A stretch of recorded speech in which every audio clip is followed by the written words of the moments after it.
Welcome to The Explainer. Today, we're diving into something absolutely fascinating and, honestly, a little terrifying. We're decoding one of the most critical vulnerabilities on the web, SQL injection.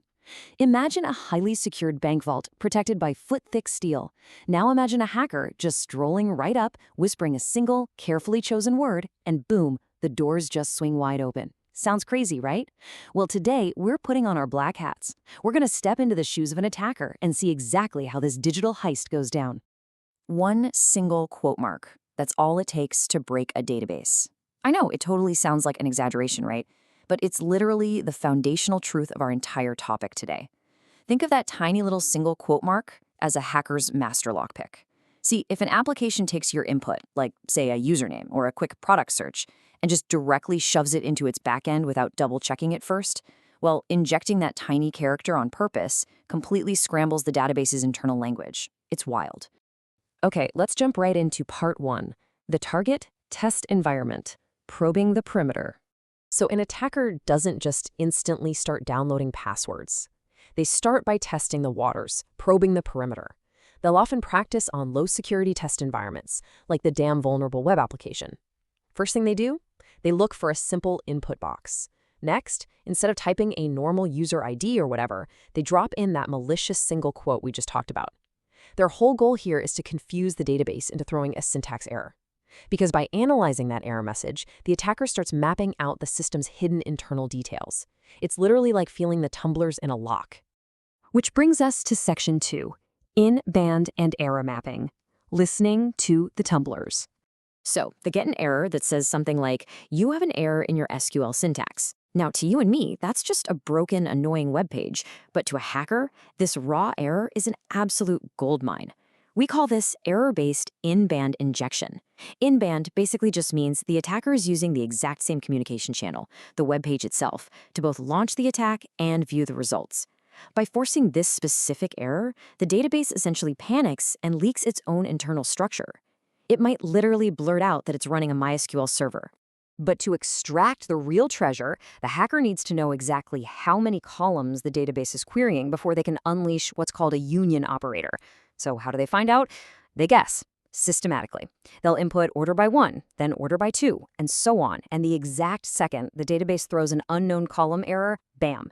The hacker has their structural map. They now know the exact layout, which means they can execute a union select attack and dump incredibly sensitive data right onto their screen, just like that. Moving on to part 3, blind, out-of-band, and automation, escalating the threat. Now, in-band injection is pretty straightforward, right? You ask the database a weird question and it hands the data right back to you on the page. But what happens when the developers get smart and hide those helpful errors? That's when we get into inferential blind injection. In this scenario, the hacker gets absolutely zero data back on the screen. Nothing. So instead, they have to infer what's happening behind the scenes by asking true or false questions and watching for incredibly subtle changes in how the app behaves. It's honestly like trying to crack a safe in pitch darkness by only listening for the clicks. So how do you operate in the dark? Hackers use Boolean and time-based blind testing. By injecting simple math statements, they can ask the database true or false questions. Think of it like this. If they inject a question like, is the first letter of the admin password an A, and 1 equals 1, and the page loads totally normally, while 1 equals 1 is true, so the first letter must be A. That's a true. But if they inject and 1 equals 2, and the page suddenly breaks or disappears, that's a false. And with time-based attacks, they actually command the database to pause for a few seconds if a guess is correct. They just sit there with a stopwatch, systematically extracting data, character by painstaking character. But hey, what if that primary channel is just completely walled off, and even blind injection fails? That is when an attacker pivots to out-of-band injection. This one is super clever. It relies on specific server features being turned on. The hacker crafts a payload that essentially forces the database server to make a separate DNS or HTTP request out to a completely different server that the hacker actually controls. It's basically a side channel escape route. If they can't walk out the front door with the data, they're quietly sneaking it out the back. Now, I don't know about you, but guessing a database's entire contents character by character using true or false questions sounds incredibly tedious. Honestly, who has the time? That's exactly why hackers and, to be fair, security professionals too, bring in the heavy machinery, a tool called SQLmap. This open source beast automates the entire process. It tests error-based, Boolean, and time-based blind techniques all on its own, rapidly firing off thousands of payloads a second to extract data automatically. It really just does the heavy lifting for you. But this brings us to a really critical crossroads in our heist. What happens when the bank hires guards? Specifically, what happens when a web application firewall blocks that payload? Because modern systems aren't dumb. They use pattern-based firewalls, or WAFs, that are specifically designed to look for signatures from tools like SQLmap or obvious inputs like union select, and they just block them instantly. Let's look at how they get past that in Section 4. Firewalls and obfuscation tactics. Wearing a digital mask. To bypass those firewalls, hackers have to disguise their malicious traffic. Standard URL encode is pretty common. It turns characters into hex values, but most firewalls catch that easily. So hackers get sneaky. They use double URL encode. They literally apply the encoding twice. The firewall checks the traffic, decodes it once, sees what looks like safe random data, and lets it pass. But then, the backend database decodes it a second time and accidentally executes the malicious payload. No way, right? Or they might use nibble encode. This targets specific bits, encoding only the 4 most or least significant bits of hex digit. It mangles the SQL syntax just enough to slip right past pattern matching, while still working perfectly on the back end. And the creativity really doesn't stop there.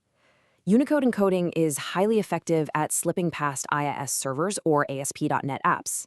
Hackers will also use invalid hex to exploit weird quirks in how applications convert hexadecimal to decimal values. And then there's fuzzing. This is where they rapidly test hundreds of obscure whitespace characters. Say a firewall is programmed to only block standard spaces. Well, the hacker just swaps the space for some bizarre, obscure whitespace character that the firewall ignores, but the backend database still recognizes and executes. It's a constant game of cat and mouse. So how do we win this game? Let's talk about it in Section 5, the ultimate defense playbook, stopping the hacker cold.